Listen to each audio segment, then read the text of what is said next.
On the morning of June 28, 1914, a single gunshot echoed through the narrow streets of Sarajevo.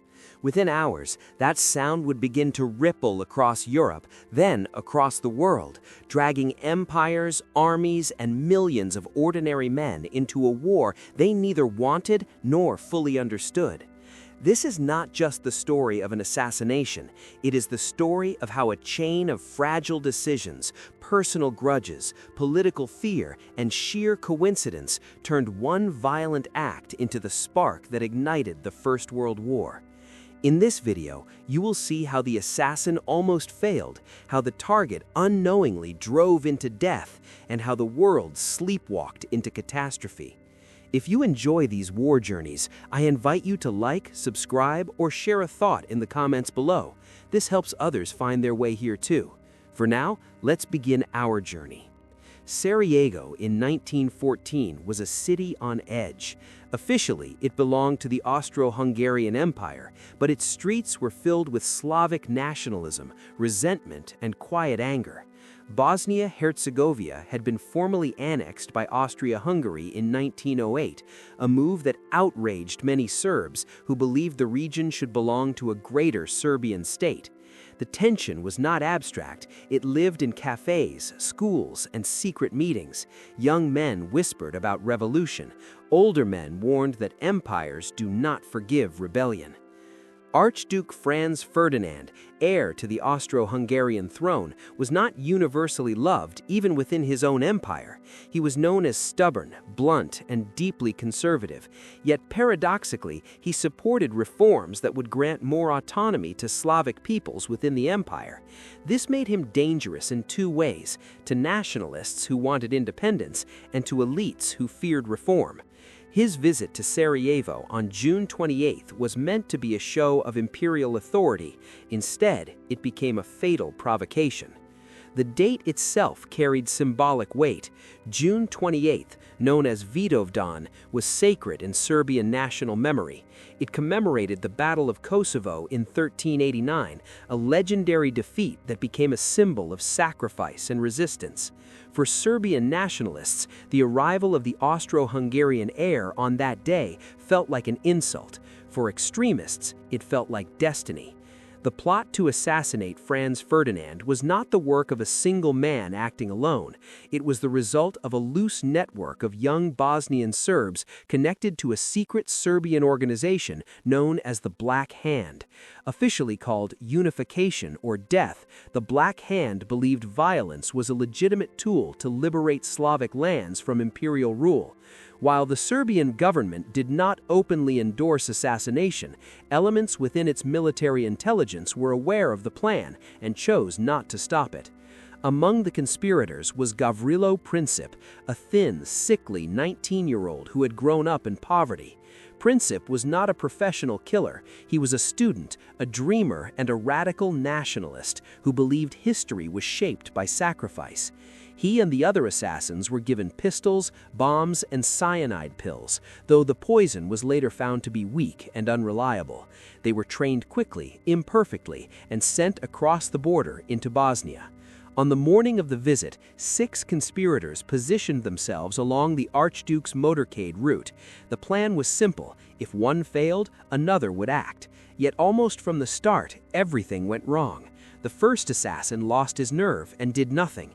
The second hesitated. The third, Nedeljko Chabranovic, finally threw a bomb at the Archduke's car. It bounced off the folded roof and exploded under the following vehicle, wounding several officers and civilians. Archduke Franz Ferdinand survived. Furious but alive, he continued to the city hall. Chabranovic swallowed his cyanide and jumped into the river to escape, but the poison failed and the river was only a few inches deep. He was beaten by a crowd and arrested. The assassination attempt appeared to have failed. Security tightened, and most conspirators believed the opportunity was gone. Inside the city hall, Franz Ferdinand delivered a speech that mixed formality with barely concealed anger. According to witnesses, he interrupted the prepared remarks, angrily referencing the bomb attack. Yet after calming down, he agreed to alter his schedule to visit the wounded in the hospital. This decision would seal his fate. What followed was one of the most infamous coincidences in modern history. Due to miscommunication, the driver of the Archduke's car took a wrong turn. When he stopped to reverse, the car stalled directly in front of a cafe where Gavrilo Princip happened to be standing. Princip had given up and was reportedly eating a sandwich. Suddenly, the heir to the empire was only a few feet away. Princip did not hesitate. He stepped forward and fired 2 shots.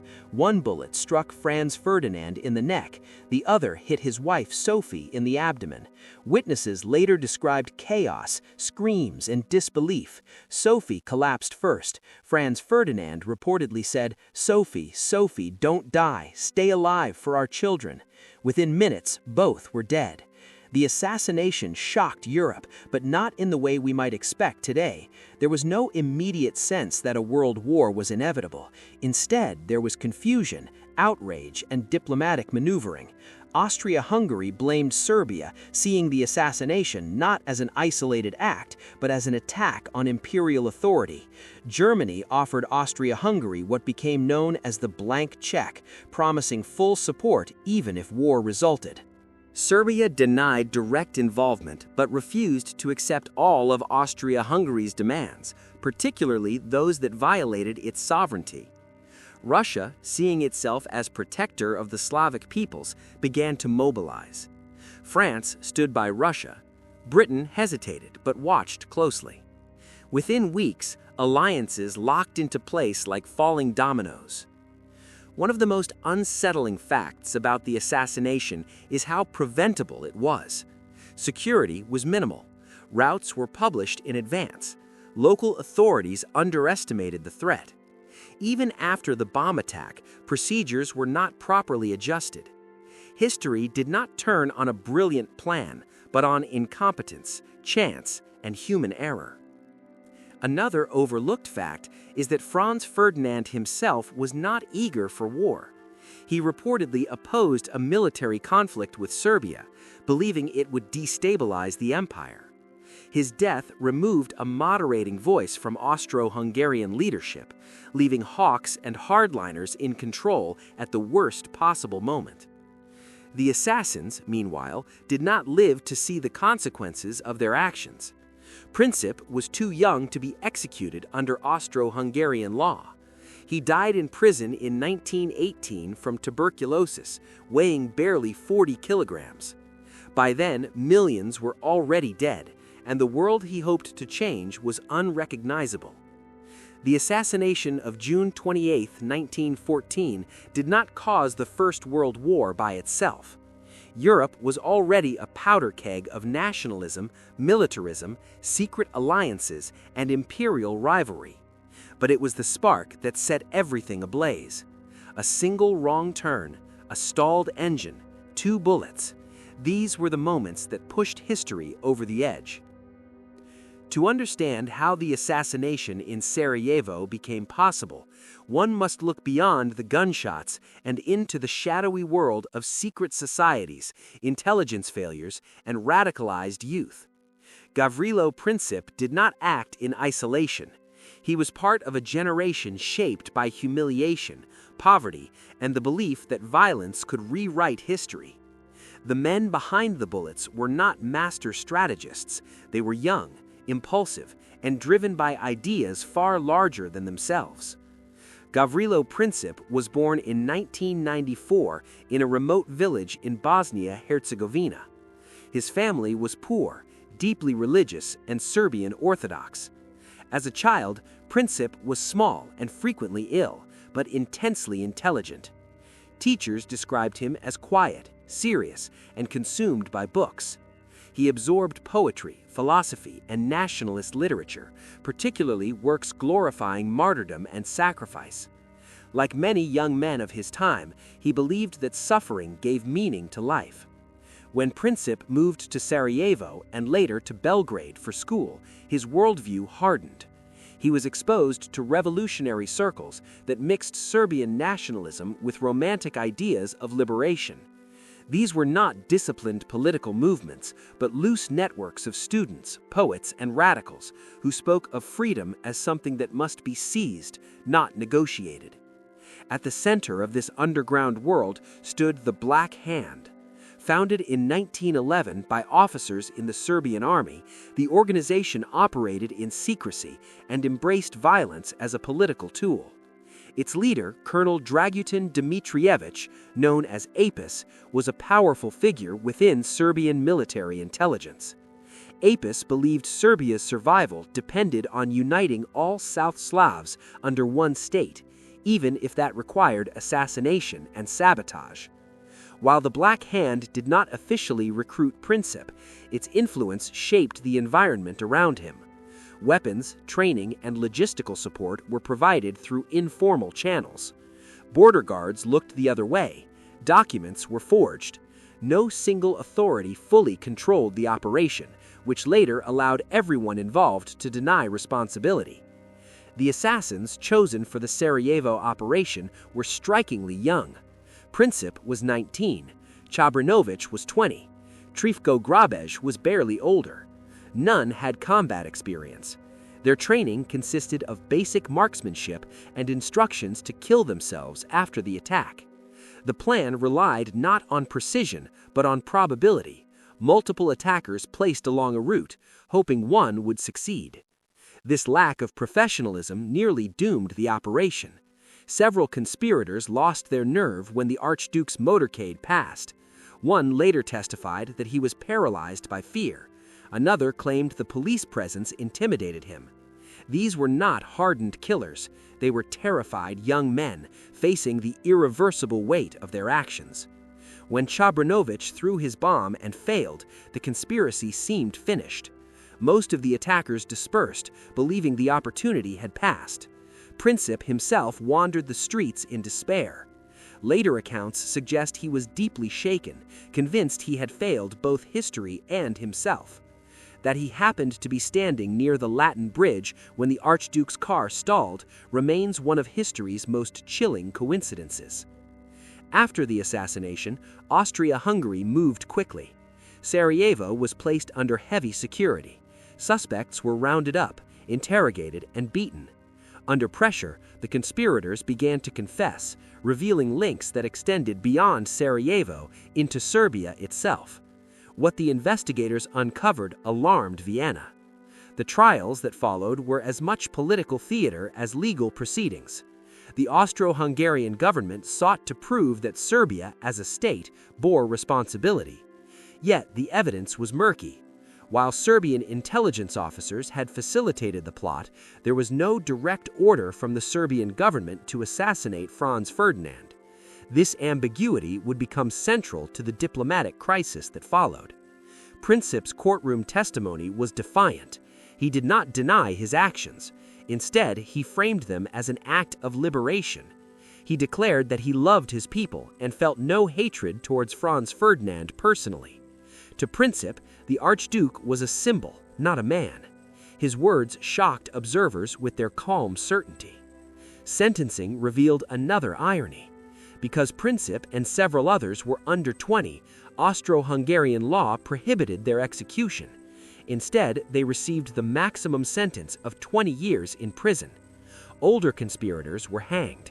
Princip was sent to the fortress prison of Terezin, where he would slowly die of tuberculosis, isolated and forgotten as the war raged on. Meanwhile, the political fallout intensified. Austria-Hungary saw the assassination as an existential threat. If nationalist violence went unpunished, the empire feared it would unravel from within. Military leaders argued that Serbia must be crushed decisively. Diplomats hesitated, knowing that war in the Balkans risked drawing in Russia. Germany's role was crucial. Kaiser Wilhelm II and his advisors believed a limited war against Serbia was both justified and manageable. They assured Austria-Hungary of unconditional support, underestimating how quickly Russia would respond. This blank check emboldened Vienna to take a hard line. On July 28, Austria-Hungary issued an ultimatum to Serbia, containing demands so severe that many historians believe they were designed to be rejected. Serbia accepted most of the terms, but refused those that compromised its sovereignty. Despite this, Austria-Hungary declared war on July 28, exactly a month after the assassination. At this point, the crisis moved beyond the Balkans. Russia began mobilizing its vast army. Germany responded by declaring war on Russia and then on France. When German troops marched through Belgium, Britain entered the war. Within days, Europe was engulfed. One of the most tragic facts is that many leaders believed the war would be short. Soldiers marched off to battle expecting to be home by Christmas. Few understood that the assassination had unleashed forces no one could control. What began as a localized act of political violence had triggered a global catastrophe. The men who planned the assassination had imagined themselves as agents of liberation. Instead, they became symbols of unintended consequences. Their actions did not free their people. They plunged the world into industrialized slaughter. Trenches, poison gas, and mass graves would soon define the new reality of war. Yet it would be too simple to blame them alone. The assassination in Sarajevo ended in seconds, but its consequences unfolded over a month that would later be known as the July Crisis. These 30 days were not dominated by chaos, but by calculation. Diplomats exchanged telegrams, generals consulted timetables, kings and emperors weighed pride against compromise. At every step, there was a chance to stop the descent into war. At every step, that chance was missed. Austria-Hungary did not declare war immediately. Instead, it paused, carefully and deliberately. Behind closed doors in Vienna, political and military leaders debated how to respond. Many feared that a weak reaction would encourage further nationalist violence and accelerate the empire's decline. Others warned that any attack on Serbia could trigger Russian intervention. What united them was a sense that the empire's credibility was at stake.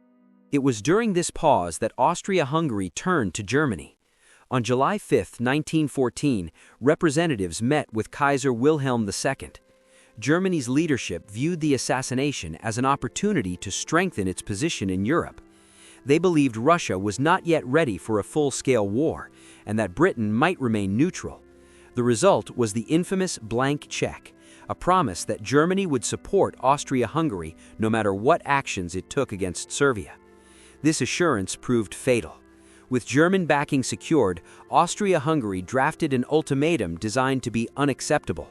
Delivered to Serbia on July 23, it demanded not only cooperation in suppressing anti-Austrian movements, but also the right for Austro-Hungarian officials to operate inside Serbia. For any sovereign nation, this was a line too far. Serbia's response was cautious and conciliatory. It accepted nearly all the demands, agreeing to suppress nationalist propaganda and arrest those involved in the plot. But it rejected the clauses that violated its sovereignty. European diplomats were stunned by how reasonable Serbia's reply appeared. Some believed the crisis could still be diffused. Austria-Hungary disagreed. On July 28, it declared war on Serbia. Artillery began shelling Belgrade almost immediately. What had begun with 2 bullets now involved heavy guns and mobilizing armies. The conflict was no longer theoretical. Russia faced a dilemma. As protector of Slavic nations and Serbia's ally, it could not stand aside without losing influence and credibility. Tsar Nicholas II initially hesitated, fearing war with Germany. Yet pressure from military advisors and public opinion pushed him toward action. On August 30th, Russia ordered full mobilization. Germany responded according to rigid military doctrine.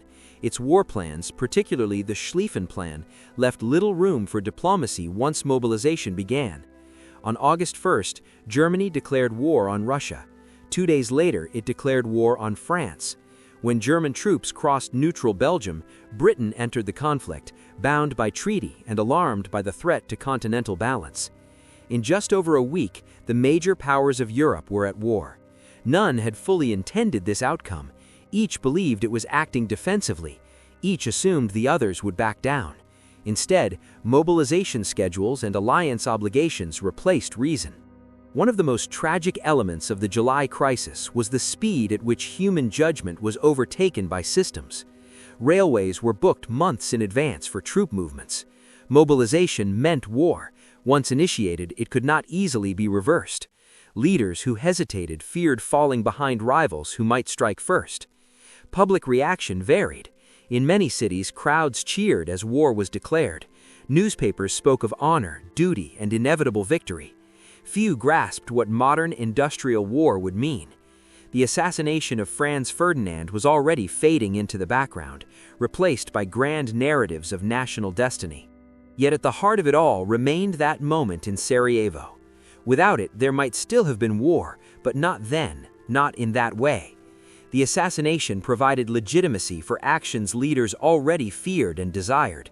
It transformed long-standing tensions into immediate justification. Franz Ferdinand and Sophie were buried quietly, without the grandeur usually reserved for royalty. Even in death, politics followed them.